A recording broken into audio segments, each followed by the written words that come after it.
Bueno, como ya vimos, en la época antigua los filósofos griegos o los científicos griegos trataron de explicar cómo estaba hecho el mundo. Sin embargo, su método solo consistía en observar la naturaleza y luego encajar sus observaciones dentro de un marco que fuese lógico o que tuviese sentido y hacer conclusiones sobre estas.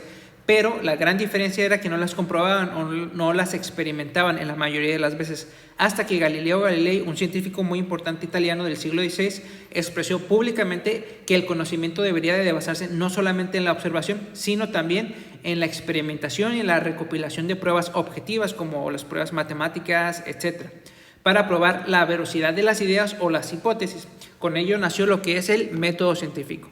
El método científico es un método muy efectivo para adquirir, organizar y aplicar nuevos conocimientos.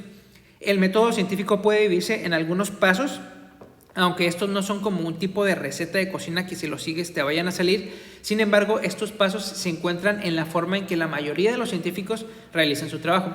Y el primer paso que vamos a obtener es el de la observación, que puede consistir en reconocer una pregunta o duda tal como un hecho que no he explicado. Y para un ejemplo, volvemos a Aristóteles, un filósofo muy distinguido, muy reconocido, nacido 3 siglos antes de Cristo, que él observaba la naturaleza de los movimientos de las cosas y en particular la caída de los objetos, y él observaba cómo caían los cuerpos ligeros contra los cuerpos pesados.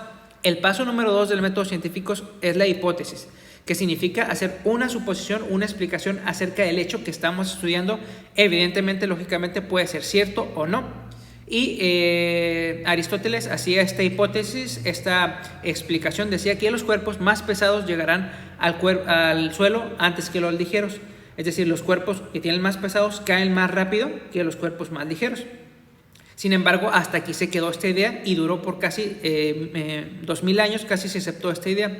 Fue hasta que Galileo Galilei introdujo la experimentación al método científico, que consiste en realizar experimentos o cálculos para probar si las hipótesis son falsas o verdaderas.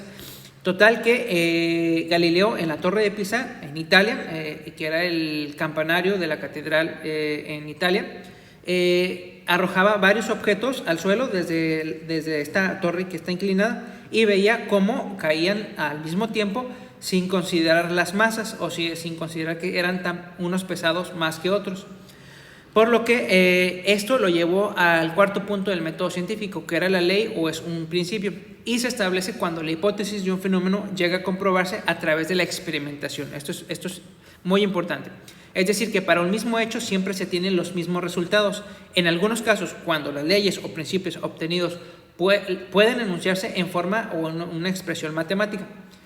Resulta que Galileo llegó al siguiente principio ley. Se concluyó que en ausencia de fricción del aire, si se sueltan dos objetos simultáneamente desde una misma altura, caen a la misma velocidad. Esto es sorprendente.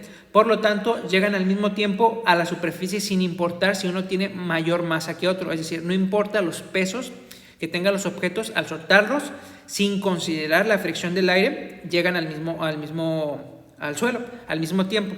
Y esto se experimentó cuando el hombre fue a la luna, arrojó un martillo contra una hoja, una hoja, y como en la luna no hay aire, pues se soltaron y se verificó, se comprobó de manera experimental que Galileo estaba en lo cierto y que Aristóteles pues estaba equivocado. Y se tuvo que cambiar esta idea de Aristóteles por el nuevo principio o la nueva ley, que era la que postuló Galileo.